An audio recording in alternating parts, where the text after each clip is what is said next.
কয়দিন জেলের মধ্যে আসেলা, তোমার কোনো কষ্ট হয় নাই? তুমি দিনটা 24 ঘন্টায় যে ফিল থাকছো, মোর তো মনে হয় তোমার মেলা কষ্ট হয়েছে, রাত দিন মনে হয় ঘুমাইতে পারো নাই। আমি ভালোই ছিলাম, ঠিকঠাক ছিলাম। কি মুই বলতে পারছি আর তোমার মনের কথা না মোরে বুঝ দেওয়ার ফিরনে কইতে আসো। মাগো সোনার চামচ দিয়ে তুমি জন্মগ্রহণ করছো, দুনিয়াতে আইছো।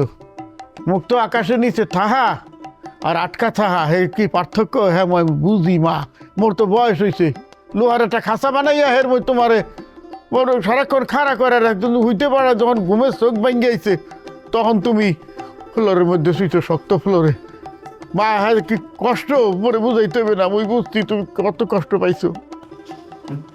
বাবা, সত্যি কথা বলতে তো আসলে একটু কষ্ট হয়েছে। প্রথম দুদিন হয়েছে, এরপরে অ্যাডজাস্ট করে ফেলেছিলাম। আমরা তো মানুষ বাবা, আমরা তো সবকিছুতে অ্যাডজাস্ট করে ফেলি, তাই অ্যাডজাস্ট করে ফেললাম। তবে ওখানে গিয়ে আমার একটা অন্যরকম উপলব্ধি হলো বাবা। জেলখানায় একটা অন্যরকম ভাবনার জগৎ তৈরি হয় এবং ওই ভাবনার একটা আমূল পরিবর্তন হয়। আমার কাছে মনে হচ্ছে কি জানেন, যে প্রত্যেকটা মানুষের একবার করে হলেও জেলখানায় যাওয়া উচিত। এই এক্সপেরিয়েন্স সবারই নেওয়া উচিত।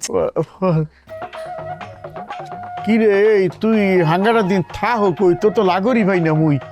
আব্বা ওই হুদে স্যার, হেড স্যার, কাঞ্চন ভাই সহ আমরা বেশ কয়েকজন একটু বইছিলাম। ওই আপনারা তো জানেন না কালকে ইউনিয়ন পরিষদের যে নির্বাচন হইবে সেটার তফসিল ঘোষণা হইবে।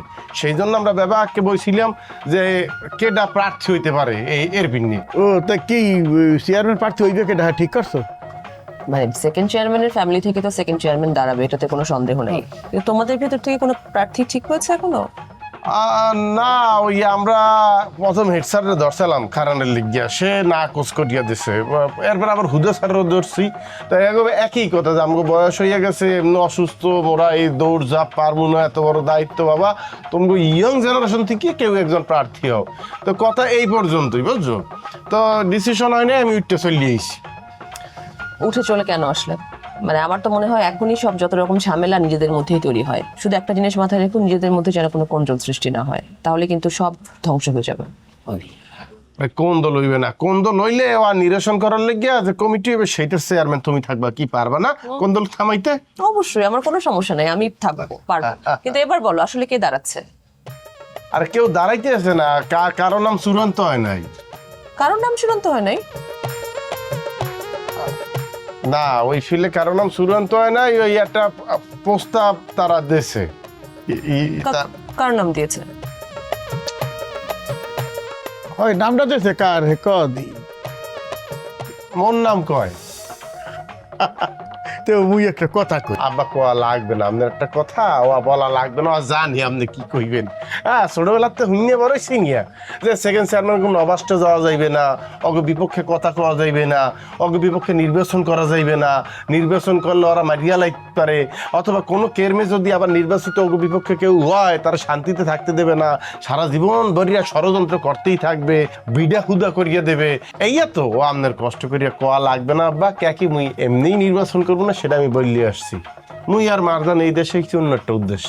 তবে আব্বা, সেকেন্ড চেয়ারম্যানের বিপক্ষে যে খারাইবে সে যদি যোগ্য সৎ লোক হয় তাহলে সর্বোচ্চ তার লজ্ঞা করবো, সর্বোচ্চ চেষ্টা করবো তারে নির্বাচিত করার।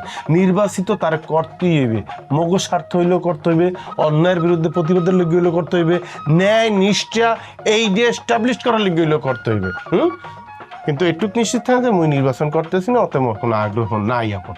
না তুই যে কথা বলছো হ্যাঁ তো শুনছি, এখন মুই বলতেছি কি এতদিন যে কথা মুই বলছি মনে হয় যে কথাটা মুই ভুল বলছি, আর যে চিন্তা ভাবনাটা করছি হ্যাঁ ভুল। এটা চিন্তা করে দেখলাম যে মোরা যতই ওই চেয়ারম্যান বাড়ির দায়িত্বে দূরে থাকতে চাইছি ততই হেরা মোগাকের হাফ ডাকি ধরছে, ঝামেলা করছেই। তার প্রেমারটা কি? এই যে মগ বৌমা, এমন ঘরের একটা মাইয়া, মোর জীবনে বয়সটা কম হয় না, 70-এর কাছাকাছি চলে গেছে।